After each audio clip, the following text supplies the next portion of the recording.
വളരെ എളുപ്പത്തിൽ തക്കാളി വെച്ചിട്ട് ഉണ്ടാക്കിയെടുക്കാൻ പറ്റുന്ന ഡ്രൈ ആയിട്ടുള്ളൊരു കറിയുടെ റെസിപ്പിയാണ് കേട്ടോ ഇന്ന് ചെയ്ത് കാണിക്കുന്നത്. നമുക്ക് ചോറിൻ്റെ കൂടെയും ചപ്പാത്തിയുടെ കൂടെയും ദോശയുടെയും ഇഡ്ഡലിയുടെയും എല്ലാത്തിൻ്റെയും കൂടെയും കൂട്ടി കഴിക്കാൻ പറ്റുന്ന നല്ല ടേസ്റ്റി ആയിട്ടുള്ളൊരു റെസിപ്പിയാണ് കേട്ടോ. ഇത് വളരെ പെട്ടെന്ന് ഉണ്ടാക്കിയെടുക്കാൻ പറ്റും.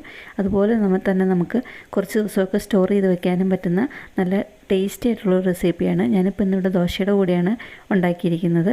ദോശയുടെ കൂടെയും ഇഡ്ഡലിയുടെ കൂടെയും എല്ലാം കൂട്ടി കഴിക്കാനായിട്ട് നല്ല അടിപൊളി ടേസ്റ്റുള്ളൊരു റെസിപ്പിയാണ് കേട്ടോ. അപ്പം നമുക്കിതെങ്ങനെയാണ് ചെയ്തെടുക്കുന്നതെന്ന് നോക്കാം. അപ്പോൾ നമുക്ക് ഈ റെസിപ്പിയുടെ വീഡിയോയിലേക്ക് പോവാം.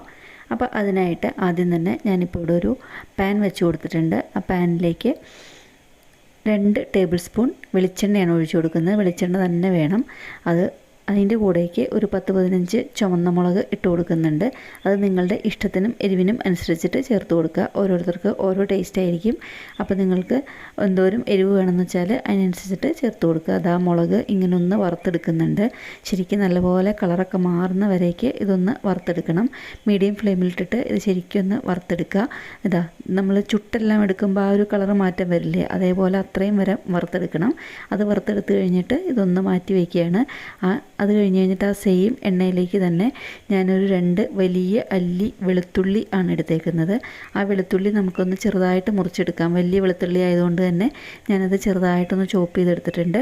അപ്പോൾ അതും നമ്മൾക്ക് ഇതിലേക്ക് ഇട്ട് കൊടുക്കാം.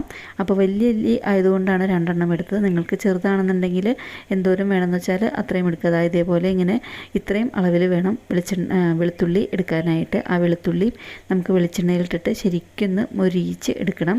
വെളുത്തുള്ളി ശരിക്കൊന്ന് മൊരിഞ്ഞു തുടങ്ങിക്കഴിഞ്ഞ് കഴിയുമ്പം ഞാനിപ്പോൾ ഇതിലേക്ക് 4 തക്കാളി ചോപ്പ് ചെയ്തിട്ടാണ് ചേർത്ത് കൊടുക്കുന്നത്.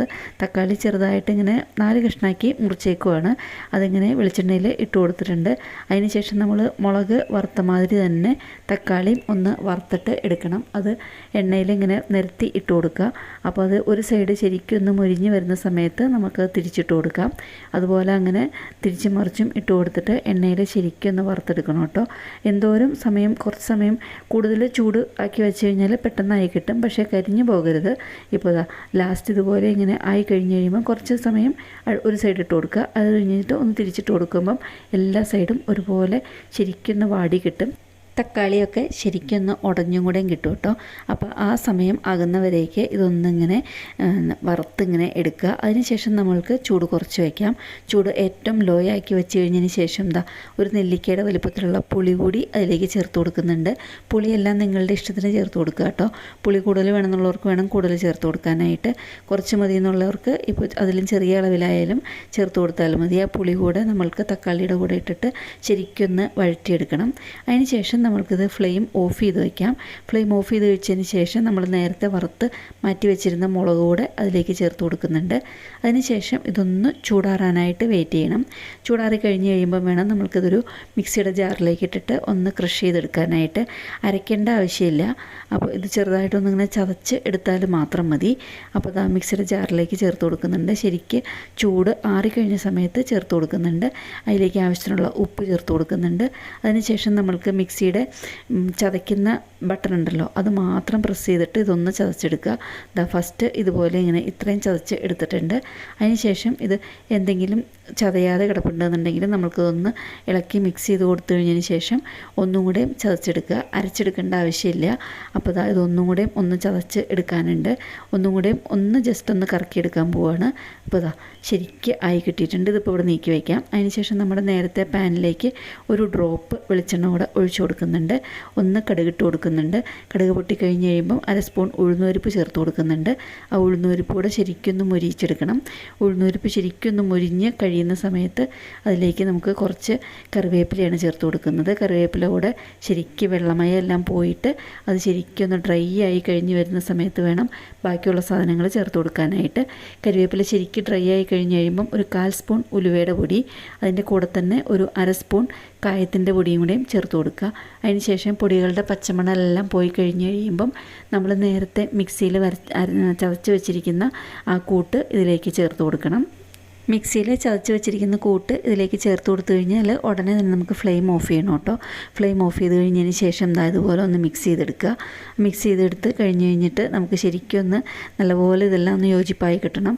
അത് യോജിപ്പായി കിട്ടാനായിട്ട് നമുക്ക് ഇനിയിപ്പോൾ ഈ പുളിയും എരിവും ഉപ്പും ഇതെല്ലാം ഒന്ന് ബാലൻസ് ചെയ്ത് കിട്ടാനായിട്ട് ഒരു 1/2 സ്പൂൺ ശർക്കരയുടെ പൊടി കൂടെ ചേർത്ത് കൊടുക്കുന്നുണ്ട്. അത് ഓപ്ഷണലാണ്, നിങ്ങൾക്ക് ഇഷ്ടമുണ്ടെങ്കിൽ മാത്രം ചേർത്ത് കൊടുത്താൽ മതി. അതിന് ശേഷം ഇത് ശരിക്കും ഒന്ന് മിക്സ് ചെയ്യുക. ശർക്കര കൂടെ ചേർത്ത് കൊടുത്തു കഴിഞ്ഞിട്ട് ശരിക്കും ഇതൊന്ന് മിക്സ് ചെയ്ത് യോജിപ്പിച്ചെടുക്കുക. അപ്പോൾ ഇത്രയേ ഉള്ളൂ ഇതിൻ്റെ റെസിപ്പി. നമുക്ക് ചോറിനായാലും ദോശയ്ക്കായാലും ഇഡ്ഡലിക്കും എന്തിൻ്റെ കൂടെയും കൂട്ടാൻ പറ്റുന്ന നല്ല ടേസ്റ്റി ആയിട്ടുള്ളൊരു ഐറ്റമാണ് കേട്ടോ. ഇത് കുറച്ച് ദിവസങ്ങളിൽ കേടാകാതെ ഇരിക്കുകയും ചെയ്യും. ഒരാഴ്ചയൊക്കെ ഇതുപോലെ ഇങ്ങനെ ഉണ്ടാക്കി വെച്ചാൽ നമ്മൾക്ക് ഒരാഴ്ചയെല്ലാം ഇത് ഉപയോഗിക്കാൻ പറ്റും. അപ്പോൾ ഈ റെസിപ്പി നിങ്ങൾക്ക് കണ്ടിട്ട് ഇഷ്ടപ്പെട്ടിട്ടുണ്ടെങ്കിൽ ഇതുപോലെ ഒന്ന് ചെയ്ത് നോക്കുക കേട്ടോ. നമ്മൾ ചോറിന് വേണ്ടിയിട്ടൊക്കെയാണ് ചെയ്തെടുക്കുന്നതെന്നുണ്ടെങ്കിൽ അതിൽ പുളിയുടെ അളവ് കുറച്ച് കൂട്ടിയെടുക്കാം. അതേപോലെ തന്നെ ശർക്കരയുടെ അളവ് വേണമെന്നുണ്ടെങ്കിൽ കുറച്ചും എടുക്കാം. ഇനിയിപ്പോൾ ഇത് ചൂടാറി കഴിഞ്ഞ് കഴിയുമ്പോൾ നമുക്കൊരു സെർവിങ് ബൗളിലേക്ക് മാറ്റി കൊടുക്കാം. ഇതിപ്പോൾ ഒരു സെർവിങ് ബൗളിലേക്ക് മാറ്റി കൊടുക്കുന്നുണ്ട് കേട്ടോ. ഇത് നിങ്ങൾക്ക് സ്റ്റോർ ചെയ്ത് വെക്കണം എന്നുണ്ടെന്നുണ്ടെങ്കിൽ ഒട്ടും വെള്ളമയം ഇല്ലാത്ത ഒരു കുപ്പിയിൽ അല്ലാന്നുണ്ടെങ്കിൽ ഒരു പാത്രത്തിൽ വെള്ളമയമൊന്നും ഒട്ടുമില്ലാതെ നമ്മൾക്കിത് ശരിക്കും ചൂടാറി കഴിഞ്ഞ് കഴിയുമ്പോൾ നല്ല ടൈറ്റായിട്ട് അടച്ചു വയ്ക്കാം. നേരത്തെ പറഞ്ഞ പോലെ ഒരാഴ്ചയിൽ ഇത് കേടാകാതെ ഇരിക്കും. അപ്പോൾ നമ്മൾക്ക് ജോലിക്ക് പോകുന്നവർക്കാണെന്നുണ്ടെങ്കിൽ ശനി ഞായറൊക്കെ ഇതുണ്ടാക്കി വെച്ചാൽ നല്ല അടിപൊളിയായിട്ട് ഒരാഴ്ചയെല്ലാം ഉപയോഗിക്കാനായിട്ട് പറ്റും. രാവിലെ ബ്രേക്ക്ഫാസ്റ്റിനായാലും ഉച്ചയ്ക്ക് ചോറിനായാലും ഒക്കെ ഉപയോഗിക്കാൻ പറ്റും. നല്ല ടേസ്റ്റി ആയിട്ടുള്ളൊരു ഐറ്റമാണ് കേട്ടോ. ഇത് ഇഷ്ടപ്പെട്ട് ഉണ്ടാക്കി നോക്കിയിട്ട് അഭിപ്രായങ്ങൾ അറിയിക്കുക. അതുപോലെ തന്നെ എൻ്റെ റെസിപ്പി ഇഷ്ടപ്പെട്ടെന്നുണ്ടെങ്കിൽ ഫ്രണ്ട്സിനും റിലേറ്റീവ്സിനും ഒക്കെ ഇതൊന്ന് ഷെയർ ചെയ്ത് കൊടുക്കുക. എൻ്റെ റെസിപ്പി ആദ്യമായിട്ട് കാണുന്നവരുണ്ടെന്നുണ്ടെങ്കിൽ എൻ്റെ ചാനലൊന്ന് സബ്സ്ക്രൈബ് ചെയ്ത് സപ്പോർട്ട് ചെയ്യുക. അടുത്തുള്ള ബെല്ലൈക്കൺ പ്രസ് ചെയ്ത് ഓൾ എന്നുള്ള ഓപ്ഷൻ ക്ലിക്ക് ചെയ്താൽ ഞാനിതുപോലെ വീഡിയോസ് ഇടുമ്പം അപ്പോൾ തന്നെ നിങ്ങൾക്ക് നോട്ടിഫിക്കേഷൻ വരുന്നതാണ്.